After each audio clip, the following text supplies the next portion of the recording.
ये क्या, आज मेरी आंखें झपक रही हैं। लगता है आज बारिश पक्की है।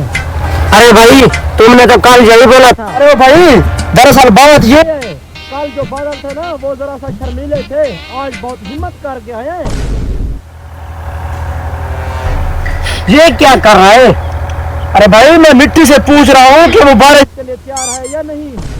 मिट्टी बोली हाँ। मिट्टी बोल रही है बस कर, पानी भी दे दे।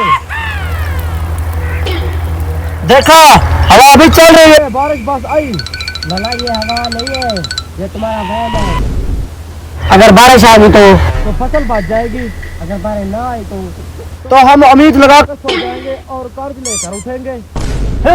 ये क्या? बारिश आ गई, बारिश आ गई, बारिश आ गई। लेकिन दूसरे कितने तुम ये लला इससे बारिश नहीं कहते हैं। लला ये बारिश थी, आसमान ने फूंक दिया। लला अब तो धूप निकल आई, बारिश कहाँ गई?